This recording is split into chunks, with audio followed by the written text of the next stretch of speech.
everybody. My name is Bethany Nelson. I am a dancer, a choreographer, and a giant nerd. And I am here tonight to talk to you, thank you, about Complex Environments, This Is Not a Bar. Now, Complex Environments was a site-specific community dance work that premiered last December in Banter, which is a cafe, bar in downtown Denton. Yeah, give it up for Denton. And just for the sake of clarity, the term site-specific means that an artwork is created for a particular space. And that space is usually outside of the traditional, like, theater stage, or for visual artists, gallery, museum space. Artists will put site-specific work in parks, on trains. I'm hoping to see something out here in the audience tonight, if I have any takers. We put ours in a bar. I say we because I did this project. It was a collaborative effort with my best friend, fellow choreographer Sloan. And we came together, we came together to work on this project because we had really similar ideas about what we wanted out of it. We both wanted to go into a community that we really identified with, and we wanted to create a work that was in, about, and for that community. And we chose Banter because we both hung out there a lot. It's a really friendly atmosphere. There's local art on the walls. People are generally nice.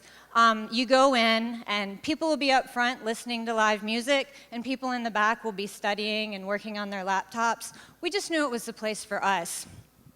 So now we have a great idea. We have to assemble the army.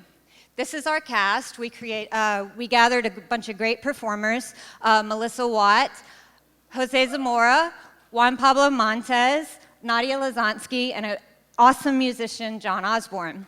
How are we going to pay these people, we asked ourselves. Lily suggested a great website called Kickstarter.com, and Kickstarter is basically a funding platform for any kind of creative project.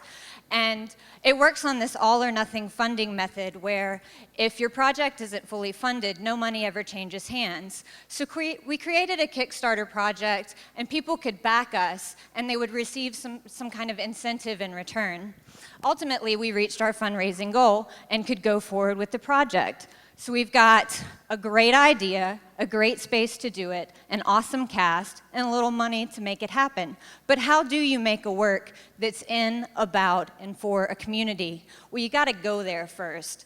Lily and I would go to Banter all of the time, and we'd talk to people. We'd see what was going on in Banter, and we'd tell them about the project and generate a little interest. Now, we also went on these like super secret spy missions where we would kind of go into Banter and really just spy on people. We'd watch the way they moved and kind of eavesdrop on their conversations. John went in a few times and actually recorded some of the ambient sounds of Banter. So we have all this research, all of this data, and we looked at it and we had some really interesting movements like look sideways and rapidly nod your head, bend very slightly forward from your waist, shake both hands outward.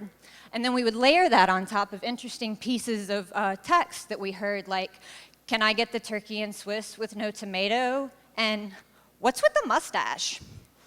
So when we started to work and rehearse, we would basically just improvise with the material at first and kind of see how things fit in relationship to one another.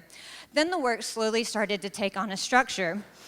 And by the end, we had this really awesome kind of 45-minute work, and we had such a strong group of performers that we even left a little space within the performance for some improvisation. So we never had the same performance twice. When we finally did this for an audience, we were really amazed at how well it was received. People really connected to what we had done. And that was very exciting, obviously. But what we didn't realize was not only had we embodied the Banter community, but we had made some sort of general yet poignant comment about kind of our mid-20s to mid-30s culture, you know, our music, our relationships, our politics, the way we communicate with one another. And we didn't realize that the work we had created was so rich with this context because it was all embedded in this silly research that we had done. Like the intricate layers of our lives, the things we really care about, are embedded in the way we walk through our local coffee shop, in the way we order a sandwich, in the way we ask our friend what's going on with his facial hair, right? So in the end, we were so proud of the project, and we're really excited that we could come here today and share it with you.